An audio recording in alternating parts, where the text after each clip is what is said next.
बीना दास पश्चिम बंगाल की एक राष्ट्रप्रेमी क्रांतिकारी थी। उनका जन्म तत्कालीन सामाजिक कार्यकर्ता और शिक्षाविद माता पिता से हुआ था, जो ब्रह्म समाज और स्वतंत्रता संग्राम में गहराई से शामिल थे।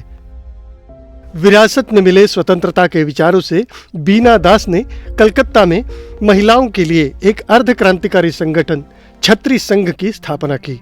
6 फरवरी 1932 को उन्होंने कलकत्ता विश्वविद्यालय के दीक्षांत समारोह में बंगाल के गवर्नर स्टेनली जैक्सन की हत्या करने का प्रयास किया।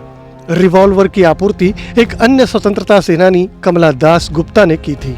उस समय उन्होंने 5 गोलियां चलाई, किंतु असफल रही और उन्हें 9 साल के कठोर कारावास की सजा सुनाई गई। 1949 में अपनी जल्द रिहाई के बाद बीना दास कांग्रेस पार्टी में शामिल हो गई। 1942 में उन्होंने गांधी जी के भारत छोड़ो आंदोलन में बढ़ चढ़कर हिस्सा लिया। 1942 से 45 तक उन्हें फिर जेल भेज दिया गया।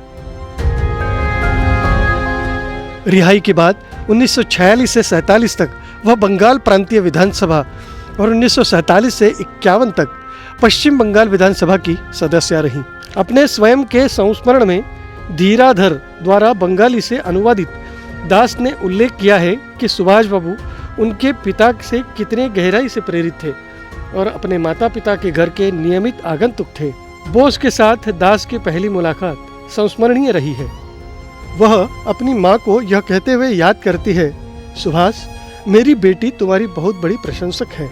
बोस के राजनीतिक विश्वासों ने एक युवा बीना दास को आकर्षित किया, जो उनके ब्रिटिश विरोधी रुख को आगे बढ़ाने में मदद कर रही थी।